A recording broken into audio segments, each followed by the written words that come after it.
Hello നമസ്കാരം. Eat and drive വിത്ത് നജീബ് എന്ന ചാനലിലേക്ക് എല്ലാവർക്കും സ്വാഗതം. അപ്പോൾ ഇന്ന് ഡ്രൈവ് അല്ല കേട്ടോ, ഇന്ന് ഈറ്റിനുള്ളൊരു വക എന്താണെന്ന് നോക്കുകയാണ്. അപ്പോൾ നിങ്ങൾ വീഡിയോ ഇഷ്ടപ്പെട്ടാൽ ലൈക്ക് ചെയ്യുക, ഷെയർ ചെയ്യുക, സബ്സ്ക്രൈബ് ചെയ്യാത്തവർ സബ്സ്ക്രൈബ് ചെയ്യുക. അപ്പോൾ ചൂട് സമയത്തുകൊണ്ട് കൂടുതൽ പച്ചക്കറികളൊന്നുമില്ല. അപ്പോൾ വൈഫും കുട്ടികളും ഒത്തിരി ഇവിടെ നിന്ന് കറങ്ങാൻ വന്നതാണ്. നമ്മുടെ ബോസിൻ്റെ ഒരു പ്രൈവറ്റ് ഏരിയ ആണിത്. അപ്പോൾ അവരുടെ ആവശ്യങ്ങൾക്ക് വേണ്ടിയിട്ട് ഉണ്ടാക്കിയ പച്ചക്കറി കേട്ടോ, അല്ലാതെ വിൽക്കാൻ വേണ്ടി ഉണ്ടാക്കിയെന്നല്ല. അപ്പോൾ ഈ പച്ചക്കറികളൊക്കെ കാണുമ്പോൾ കുട്ടികൾക്കൊക്കെ വളരെ സന്തോഷം. എന്താണെന്ന് വിചാരിച്ചാൽ ഇപ്പോൾ നമ്മുടെ നാട്ടിലൊന്നും ഇപ്പോൾ ഇത്രത്തോളം പച്ചക്കറി ഇതൊന്നും നമുക്കിപ്പോൾ കാണാൻ കഴിയുന്നില്ല. കൂടുതലായിട്ട് നമ്മൾ ആശ്രയിക്കുന്ന അന്യ സംസ്ഥാനങ്ങളെയാണ്. അപ്പോൾ അതുകൊണ്ട് നമ്മുടെ നാട്ടിലൊന്നും ഇപ്പോൾ പഴയ ആ കാഴ്ചകളൊന്നുമില്ല.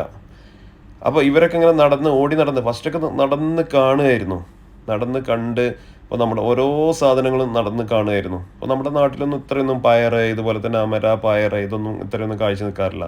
പിന്നെ കണ്ടോ പംകിന്, പല വെറൈറ്റി ആയിട്ടുള്ള പംകിനും സാധനങ്ങളും ഇതൊക്കെ നിൽക്കുന്നുണ്ട്. ഇതൊക്കെ കാണുമ്പോൾ തന്നെ അവർക്ക് പറിക്കാൻ, കുട്ടികൾക്ക് ഇത് കഴിക്കാനല്ല പറിക്കാൻ വേണ്ടിയിട്ട് ആ ഒരു കൗതുകം. ഇതെല്ലാം ഓടി നടന്ന് പറിക്കാൻ, അപ്പം കൂടുതലൊന്നും കേടുവരുത്തണ്ടെന്ന് പറഞ്ഞു. അപ്പോൾ ഇതൊക്കെ കണ്ടോ, അവൾ ഓരോന്ന് ചവിട്ടി പറിക്കുകയാണ് ചെയ്യുന്നത്. അവൾക്കിതൊക്കെ കണ്ടപ്പോഴേ എന്താ ചെയ്യേണ്ടതെന്ന് തന്നെ അറിയണില്ല.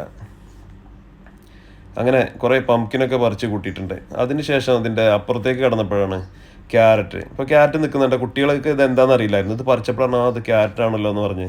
അപ്പോൾ അവരൊക്കെ ജീവിതത്തിൽ ആദ്യമായിട്ടാണ് ക്യാരറ്റ് ഇതൊക്കെ കാണുന്നത്, ഇങ്ങനെ ഒരു തോട്ടത്തിലായിട്ട് കാണുന്നത്. അതും കുറേ പറിച്ചു കൂട്ടി. അത് അവർ മത്സരിച്ച് പറിക്കായിരുന്നു. അത് മണലിൽ നിന്ന് പറിക്കാൻ നല്ല സുഖമല്ലേ, റിസ്ക് എടുക്കണ്ടല്ലോ. സച്ച് പിന്നെ ഇടത് കൈ കൊണ്ടൊക്കെ അങ്ങനെ എന്തൊക്കെയോ ഒരു റിസ്ക് എടുത്താണ് പറിക്കുന്നത്. അവന് കൈമ ചളിയാവരുത്, അങ്ങനത്തെ ഒരു രീതിയിലാണ്.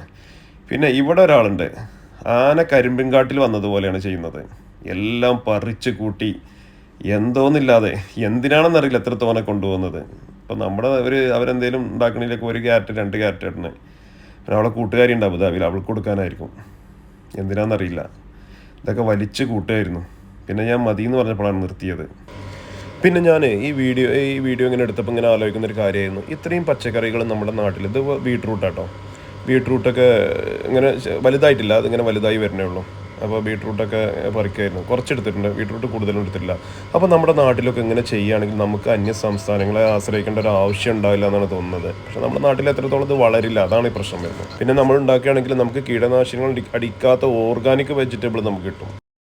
പച്ചക്കറി തോട്ടമല്ല എന്തായാലും വേണ്ട, സിയമോൾക്ക് അതൊന്നും വേണ്ട, അവൾക്ക് മണൽ കളിക്കാൻ കിട്ടിയാൽ മതി. മണലെ വെള്ളം, ഇത് രണ്ടും കിട്ടിക്കഴിഞ്ഞാൽ പിന്നെ അവൾ വേറെ ലെവലായിരിക്കും. അപ്പോൾ ഇതിലൊക്കെ ഓടി കളിക്കുകയാണ്. ഇപ്പോൾ മണലിൽ അവിടെ കളിക്കണ്ടെന്ന് പറഞ്ഞപ്പോൾ വേറെ ഭാഗത്തു കൂടെയൊക്കെ ഓടി കളിച്ചുകൊണ്ടിരിക്കുകയാണ്. അവൾ ഇതിലൊക്കെയാണ് എൻ്റർടൈൻമെൻറ്റ് കാണുന്നത്. പിന്നെ കണ്ടോ പച്ചമുളക് അടിപൊളി. ഇത് ഭയങ്കര എരിവുണ്ട് കേട്ടോ, ഈ പച്ചമുളക് ഭയങ്കര എരിവുള്ളൊരു മുളകാണ്. ഒരുപാട് ഇവിടെ ഉണ്ടായി നിൽക്കുന്നുണ്ട്, നല്ല ചുമന്ന് ഇതായി നിൽക്കുന്നുണ്ട്. ഇപ്പോൾ കണ്ടോ, തക്കാളിയുടെ കാര്യത്തിലാണ് ഞാൻ ആനയുടെ കാര്യം പറഞ്ഞതുപോലെ തന്നെ അടുത്ത കരിമ്പുംകാട്ടി കയറിയത് തക്കാളി തോട്ടത്തിലാണ്. തക്കാളി കണ്ടോ പറിക്കുന്നു. തക്കാളി പറിക്കാൻ പിന്നെ സിമ്പിളല്ലേ, ഒരു റിസ്ക് എടുക്കേണ്ട ആവശ്യമില്ലല്ലോ, എല്ലാവർക്കും റിസ്ക് എടുക്കേണ്ട ആവശ്യമൊന്നുമില്ല, പെട്ടെന്ന് കിട്ടുന്നുണ്ട്. പിന്നെ ഈ ഭാഗത്ത് ഒരുപാട് ക്യാബേജ് ഉണ്ട്, വയലറ്റ് ക്യാബേജ്, അതുപോലെ തന്നെ സാദാ ക്യാബേജ്, ബ്രോക്കോളി, അതുപോലെ കോളിഫ്ലവർ, ഇതെല്ലാം ഈ ഭാഗത്തുണ്ട്.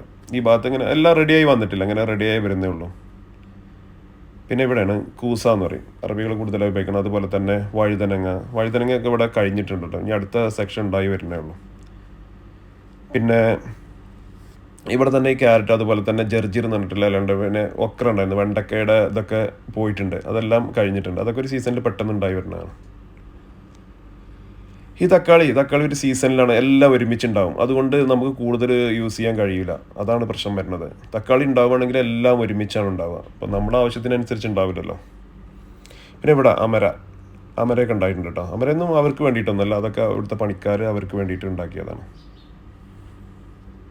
പിന്നെ ആ വെള്ള കവറിൻ്റെ അകത്ത് പുതിയ പച്ചക്കറികൾ കുഴിച്ചിടുമ്പോൾ, പുതിയ ഐറ്റംസ് കുഴിച്ചിടുമ്പോൾ അതിന് ഇത് വെച്ചിരിക്കുകയാണ്, വെയിൽ കൂടുതൽ തട്ടാതിരിക്കാൻ വേണ്ടിയിട്ട്, അതിൽ കീടങ്ങളോ ശല്യം ഇല്ലാതിരിക്കാൻ വേണ്ടിയിട്ട് വെച്ചിരിക്കുകയാണ് ചെയ്യുന്നത്.